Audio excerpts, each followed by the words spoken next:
until people join. Are we live? We are live, just waiting for people to join. Okay. Hello, welcome everybody. Welcome from, at the moment, very sunny Berlin. So we are in the district of Kreuzberg here. We have decided, given the current situation in Berlin and the world, so to speak, to be able to bring a little bit of Berlin to you at home.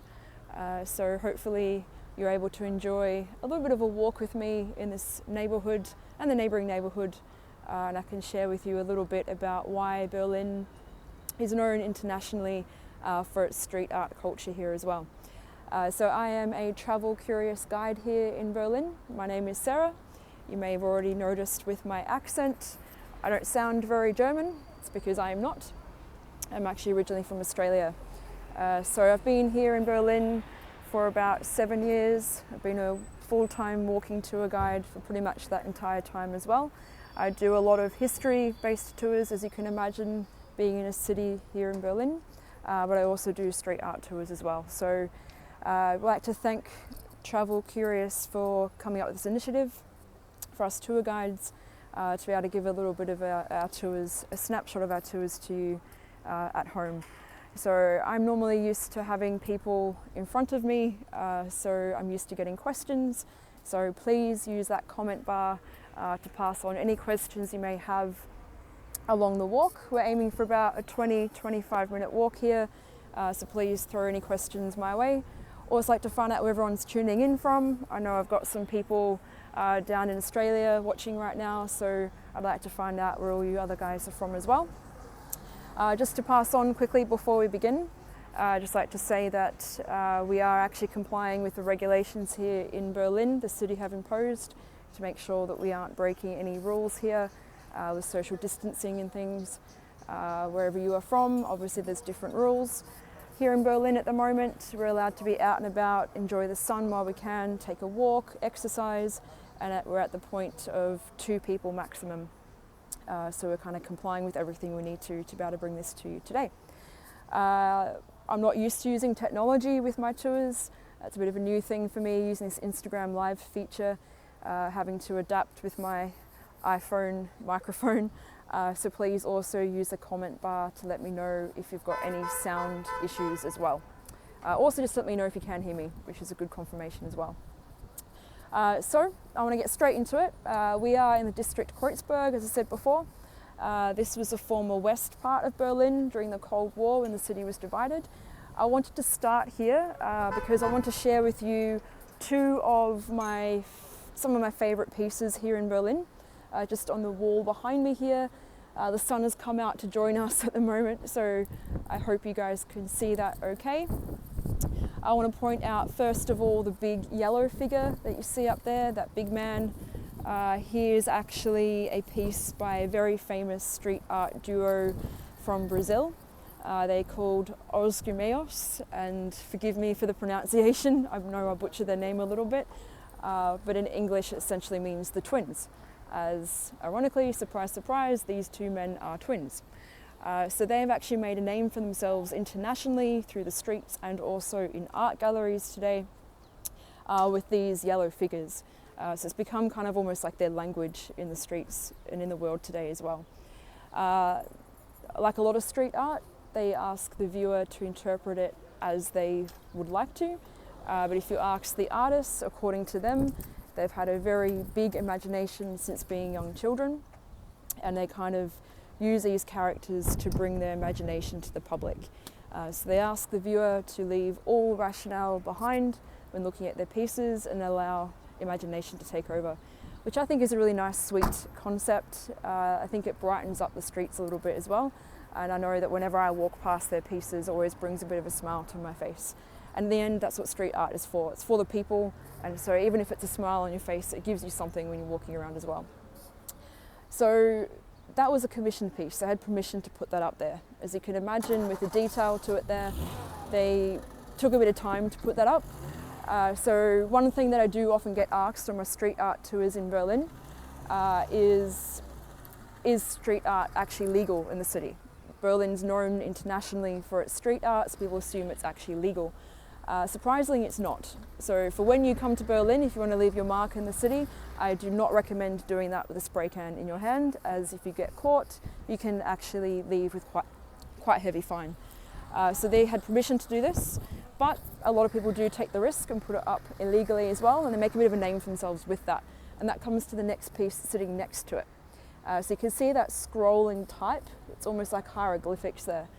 That's by one of the bigger, more active street art crews in Berlin. They go by different names. One of the more recent names it went by was Berlin Kids. One of the ringleaders, so to speak, if you can call him that, is actually a man by the name of Paradox. That's his street art name. I'm going to mention his name because he actually is very active on Instagram, which is a really good way to discover a bit more about these street artists as well. If you look up Paradox Paradise on Instagram, he's been putting things up in the last couple of days.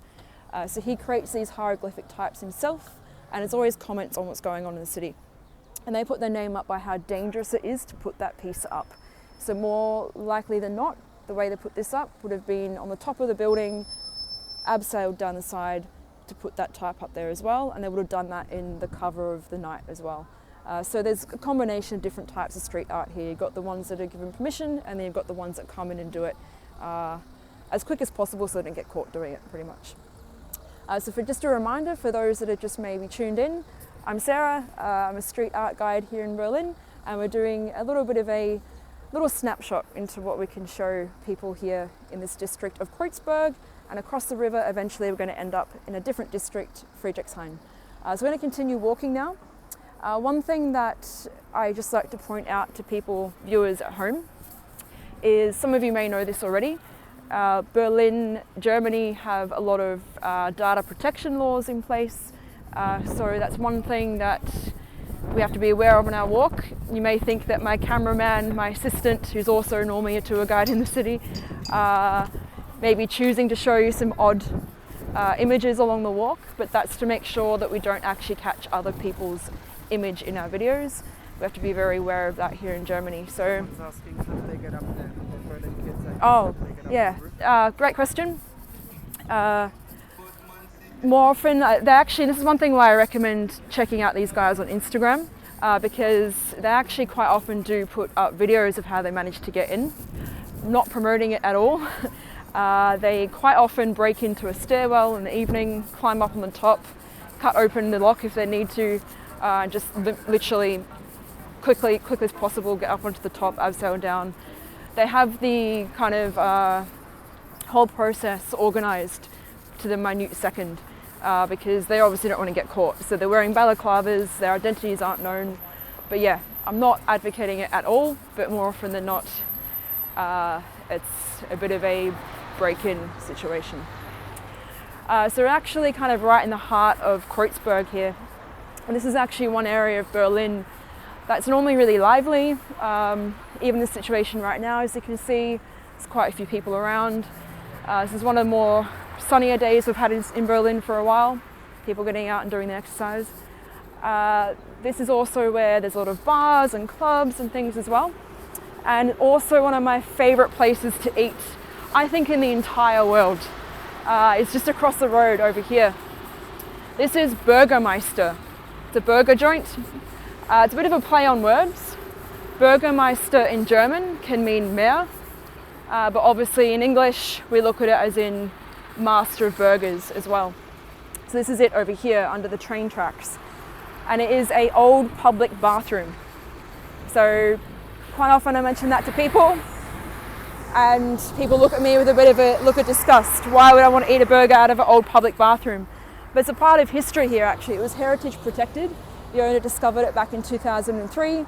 Took about 3 years of actually doing it up and renovating it to the point you can now sell burgers out of it. So it's actually legendary here. It's become an institution. They normally have long lines out the front. So whenever you're next in Berlin or when you're first discovering Berlin, Burgermeister is the place to go. And so we're going to continue up the street. So this is actually also a very popular place for people to go to when they're spilling out of all the nightclubs in Berlin. As I said before, a lot of the big clubs that Berlin's really well known for actually sit in this part of the city. They're very well known for opening on a Thursday, closing again on Monday. So people can lose hours, days inside the nightclubs here. One of the more famous, well-known ones internationally actually sit at the very border coming up here up the road of Kreuzberg. So anybody got questions or anything, just come and let me know. Hopefully the sound's still okay. For those thinking of coming to Berlin in the future when you're able to again, the U1 train line runs through here, which is a really great way to get a good view of a lot of the street art that sits along this part of the city as well. So Kreuzberg was the former west, as I said earlier, of Berlin. We're going to be ending our walk across the river in the former east, which was Friedrichshain. And you can also see through here, if my cameraman can just show it, this is kind of, again, a lot of different types of street art that comes through here in the city as well. You've got things like paste-ups, which is just paper and glue put up as well. And again, like I said before, people often wonder about what the law is with street art. There's a bit of a grey area in terms of defacing property when you've got the spray paint like you see there. That's a bit more of a hefty fine than perhaps littering, which is just like what you see there with the paper and the glue. So that's kind of a bit of a way around it. They don't get as much of a heavy fine if they're caught putting up a poster, so to speak, compared to actually defacing the wall with the spray paint. So the Tiff Noel wants to know, when did street art become popular in Berlin and why? Yeah, okay, good question. So we'll keep walking. Just been asked, when did street art become popular in Berlin and why? For that, we need to go into a bit of a history lesson. And I know some of you may not have thought you signed up for that, but to give the context to it. It again kind of goes back to the Cold War era. As I said before, West and East Berlin. West Berlin was the section of the city that had the freedom of movement, but they end up being surrounded by the Berlin Wall from 1961. So the East German government built the Berlin Wall around the West.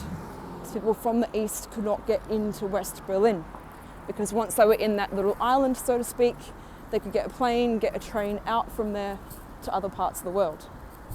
So you can imagine, even though they had that sense of freedom, they still had a very odd situation that they found themselves in. They're surrounded by a wall.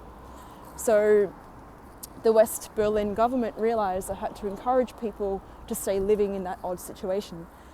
So they had cheaper taxes, they didn't have to perform military service, more affordable cost of living. And with that, enticed a lot of people to take those opportunities up. People that perhaps didn't have a lot of money behind them. Creatives, musicians. It sparked a really big punk rock movement in Berlin at that time. So along with that came a lot of street art with it. The Berlin Wall comes down in 1989, and a lot of people start moving around the city. Means you end up with a lot of vacant spaces in former East and West. So a lot of artists use that to their advantage as well.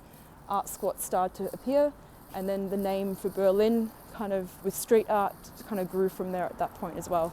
So it began in the West, which a lot of people get surprised at. They kind of associate the street art and would think of it with the former East, the communist section of the city, but it kind of really began with that punk rock movement in the West, and then spilled out and spread around the city after the fall of the Berlin Wall.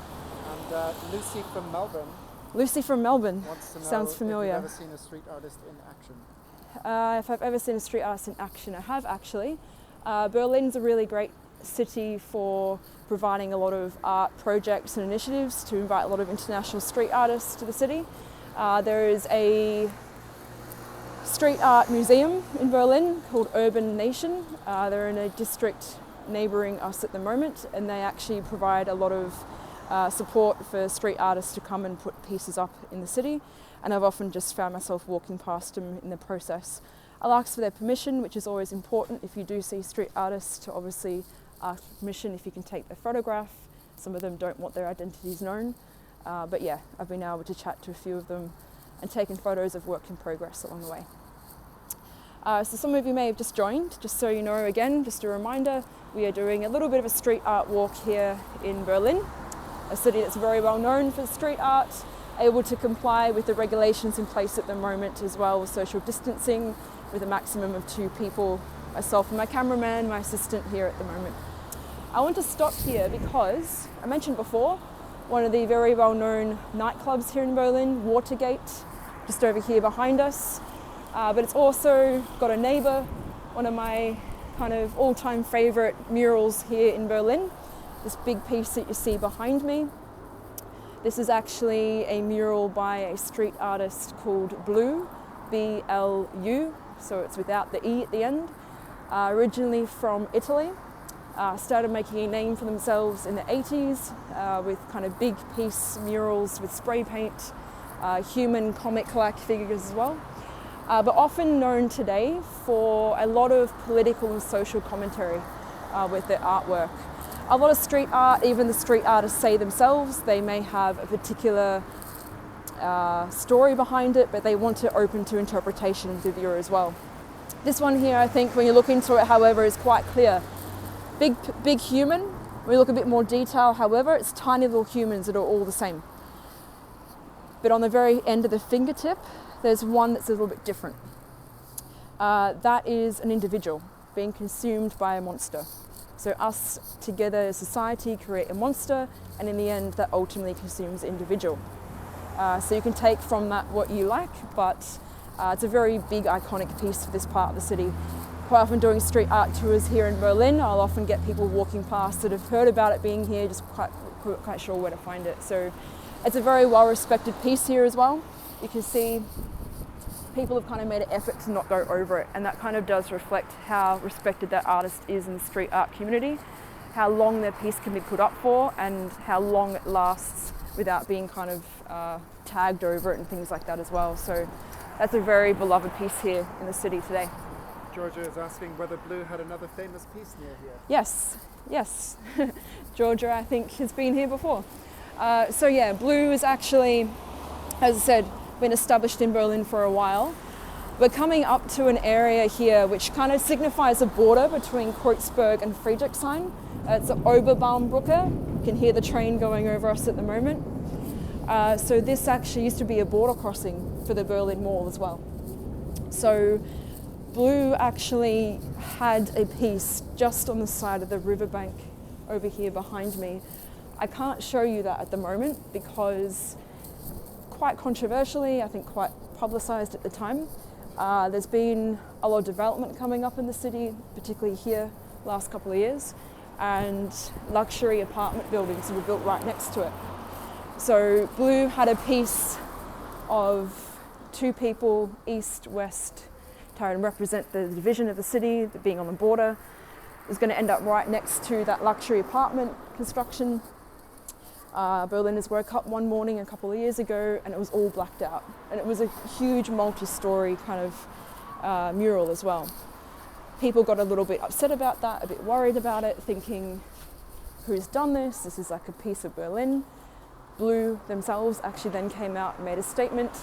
He actually said he'd asked his friends in Berlin to come in and do it for him, as he felt that that was no longer a good representation of the city, and Berlin's transforming, street art should transform with the city as well, and he felt like it didn't really belong in the Berlin today as well. So a bit of a sad thing when that was lost, but also quite a nice thing to see that they're constantly coming back and just checking up on their pieces as well. So as I said, we're actually on Oberbaumbrücke here. So as I said, this was a border crossing in East and West Berlin. So there's actually a really great piece here that represents what this used to be during the Cold War. And I really love it. It's actually this piece of perspex that you see up here with the neon hand that you see in there. It's a bit hard to see with the daylight. There's one here and there's another one on the other side of this archway here. It was actually commissioned by the city of Berlin back in 1997. It was done by a street artist, Goldberg. Now, it's a simple game of rock, paper, scissors. It's a game that many of you probably are familiar with around the world. Rock, paper, scissors, a way to kind of diffuse arguments without tension and conflict. So it's an interesting artistic interpretation of what many people feel the politics were of Berlin and the Cold War during that time. West and East border, at that point, politics were just chance. Did people just make a lot of political decisions that were super important, all based on chance, which in the end of the day, a lot of it probably was. So I think it's really great. And in the evening, it's a bit easier to see these two hands just go in different cycles, playing rock, paper, scissors together with each other. Become really interactive. I've walked past here before and people play the game with the signs there as well. And I like it because I knew about this artwork piece for years, but I never really knew exactly where it was. I just used to walk past here without even noticing it was in this part. Street art is something that when you start looking for it and start keeping your eyes out for things like that, it means you become more aware of what you've got around you. That's what I really like it as well. It encourages you to feel a bit more grounded, I guess, a bit more with where you are on the streets. So many of us walk around our day-to-day lives and all in our head. We don't really notice what we're walking past, but street art encourages you to engage more with your surroundings. That's what I really like about pieces like this as well. They're not so obvious, but when you start to have that need and that want to look out for them, it kind of means that you're a bit more engaged with the area. Jules wants to know who put it up again. I was actually a street artist, that person there. Torsten Goldberg is the person who was commissioned for that rock, paper, scissors piece back there as well.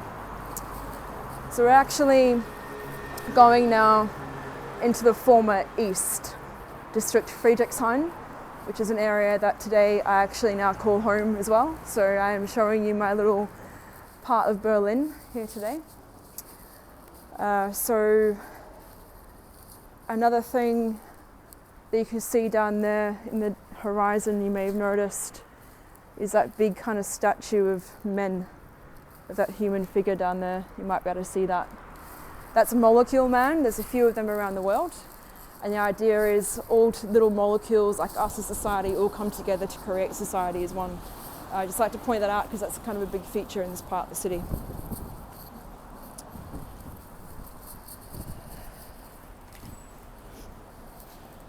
Any other questions? Throw them my way. What time are we at? Been going for 22 minutes. 22 minutes. Wow. I really like the sound of my own voice a lot. That went really quick. So one thing as well that's happening a lot, like I've said before briefly, a lot of construction happening in this part of the city, a lot of construction happening in Berlin in general. And that's become a bit of a point of conflict for a lot of the community here in Berlin, and this part in particular. You have Mercedes-Benz Arena a bit further down the road. You've got big shopping centres opening here. People feel a bit threatened by that with their cost of living going up because of it.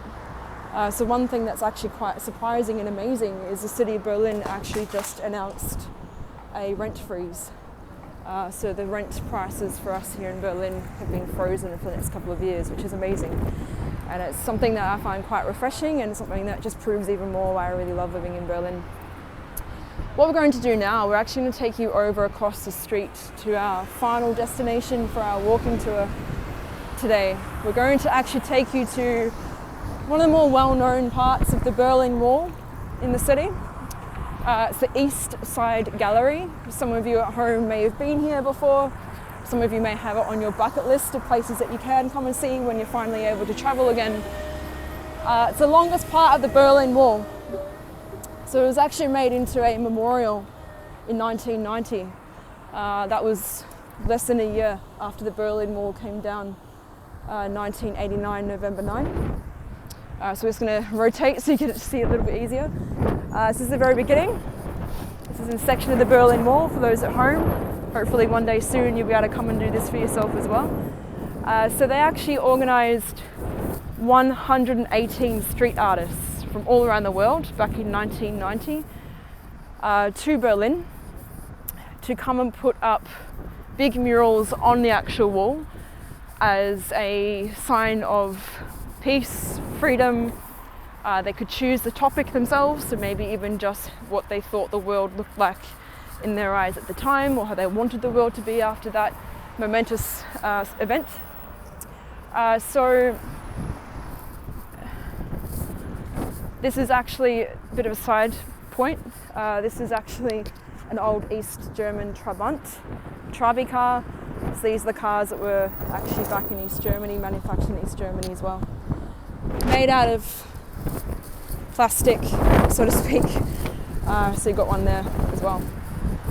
Just coming back onto the Berlin Wall. So you can see it's actually not that thick, not that high. People expect it to be a little bit higher than that, didn't really need to be.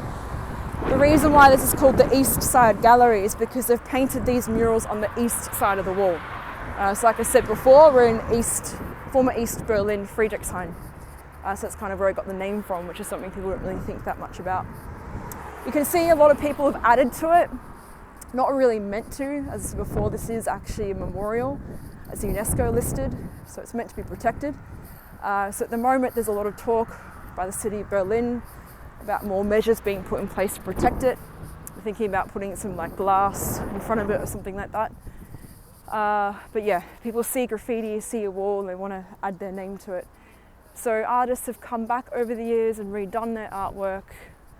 Some of them have changed the artwork completely. New artists have been invited in, which has been a bit controversial. Some of the older artists don't want to be a part of it anymore either, so it's kind of constantly evolving as well. This is a must-see for when you're here in Berlin.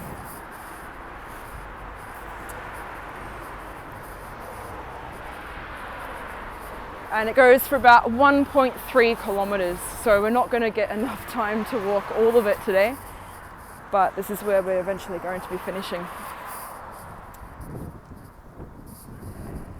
Just want to walk you up to one of the more well-known pieces here. We're finishing up there. Yeah, Georgia wants to know what's your favourite artwork along the East Side Gallery? My favourite artwork along the East Side Gallery is actually where we're walking to at the moment, and that's why we're walking to it. It's a more famous one. It's where everyone gets their photo opportunity when they come here to Berlin. So yeah, you can see people can just choose their own topic really. Comments on the wall, could be comments on the world. Bit of a controversy with the Berlin Wall Memorial East Side Gallery is that big white building that maybe my cameraman can point up to you in the distance. That's a luxury apartment block that sits right in the middle of the East Side Gallery. There's a lot of protest movement here about it a couple of years ago because it's meant to be protected, but they decided to put development in place. So their reasoning to it was that the wall is protected, but the ground it sits on is not. So they actually cut out a section of the Berlin Wall. I think it was like 3 a.m. they came in and did that. And moved that section essentially behind this part of the wall. So the city of Berlin, the developers saw that as complying with the fact that it was protected. But yeah, in the end, they got their way. And surprise, surprise, I don't think all those luxury apartment buildings, the apartments have been sold yet. It's been there for quite some time. But yeah, this area, all across the other side of the road, all this area is in massive development process at the moment. But this is actually my favourite piece. And you're quite lucky to see it like this actually. Normally there's hordes of tourists all along here. People line up and try and get their shot without that one other person in it, but we've got it to ourselves right now, which is a luxury that we can get today. This is a fraternal kiss. This is Brezhnev and Honecker, the head of the Soviet Union and East Germany at the time. A lot of people think it was, so this is taken from a real photograph. A lot of people think it was the photographer getting a different angle at the right time to get it, making it look like they're kissing on the lips. This was exactly what happened at that time. So the artist pretty much essentially just replicated the photograph as well. But for a lot of people, it kind of really is like a bit of a silly kind of take on the Cold War figures of the time as well. As this is the one that a lot of people aim to come and see, have it on their bucket list of getting at. And like I said before, a lot of them kind of get redone, so this has been redone quite recently. So that went really quick. I hope you've been able to enjoy that little bit of a walk with me. I've really enjoyed being able to offer somewhat of my tour to people with this current situation as well. Thank you for joining me. I just want to say again, thank you to Travel Curious for giving me this opportunity, for sharing a bit of Berlin with everybody. If you would like to help, Travel Curious have actually done a great initiative, put up more on the system. If you'd like to visit staycurious.tours, that takes you to their website. They've set up a donation system if you'd like to contribute to the tour that we've provided here today. 100% of the donations go towards me as the guide, and also as a way to say thank you, whatever you decide to donate, they will actually take off your next booking with them for a tour in the future as well. So again, thank you so much for joining. If you've got any questions that I didn't get to address, please put that in the comments of the video that will come up on the page to follow. Do my best to get to you. Look up all those street artists on Instagram. Stay healthy, stay safe, and look forward to seeing you in Berlin in the future. Thank you very much.